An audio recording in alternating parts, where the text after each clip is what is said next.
What is the best kind of community to live in?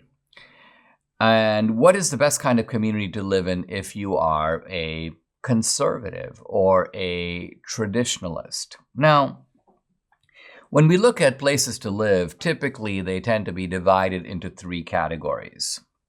There is the city, there is the suburb, and there is the village. The city, of course, is associated with, these days, tall buildings, urban life, urban amenities, urban jobs. The suburbs typically are the rings that develop around the city, so they offer some of the amenities of the city, the proximity to the city, but nevertheless, a suburb is not a city per se. Now, some suburbs, of course, become huge, and there are cities around the world that have generated suburbs so large that they are cities unto themselves. But nevertheless, you've got the city, you've got the suburb, and then you've got the rural areas, which are essentially the venue for small towns or villages. Now, the city is the foundation of civilization, and the city is the place where things occurred that you couldn't find in villages.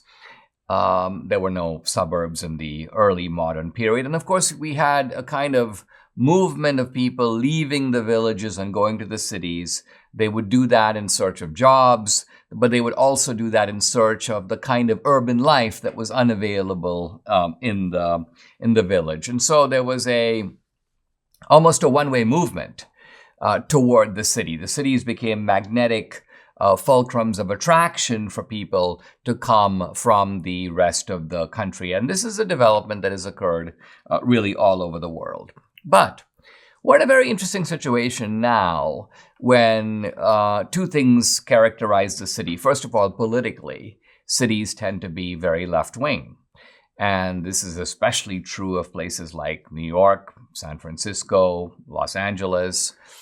Smaller cities tend to be somewhat less left-wing, but the larger the city, the more you can predict that the city is going to be politically captive to the left. But with that comes high tax rates, these days high crime rates.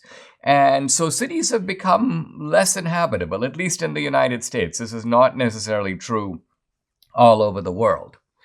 This, of course, leaves the idea of living in suburbs. And a lot of people, Debbie and I included, live in suburbs.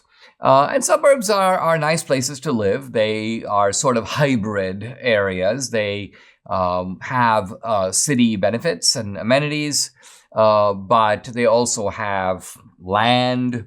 And so you're able to kind of have the best of both worlds, so to speak. But what are we going to do, or what is to be done about the rest of America, the rural areas, the villages, so-called?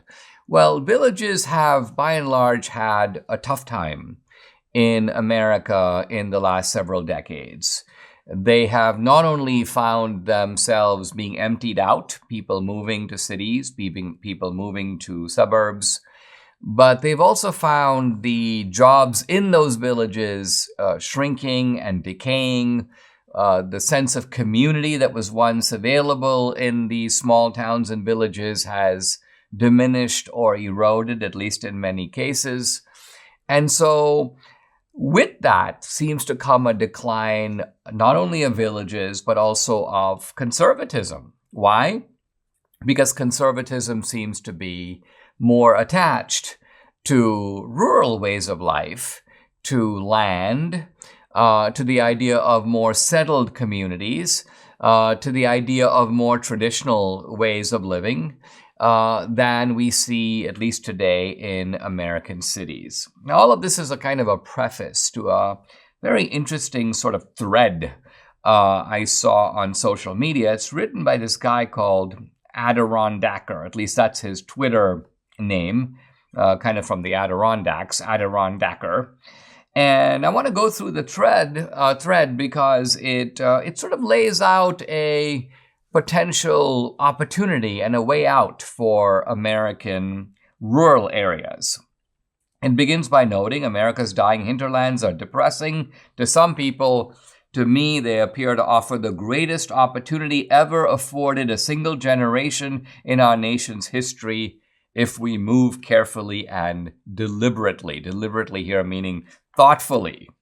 He goes on to say that village populations are aging, leaving, having fewer children, economic prospects are dim, and things seem to be crumbling. He goes, the fate of these villages now appears to be kind of dire. It looks like either they will suffer a slow death, an eventual abandonment, which has happened in some places, or a rapid buyout by financial interests that will take over this land, or try to convert homes in rural areas into rental apartments. So in other words, to convert the rural areas into small replicas of the city or of the suburbs, thus destroying their rural and traditional character. But the point of this fellow Adirondacker is that there is a better way, and in the next segment I will outline what that way is.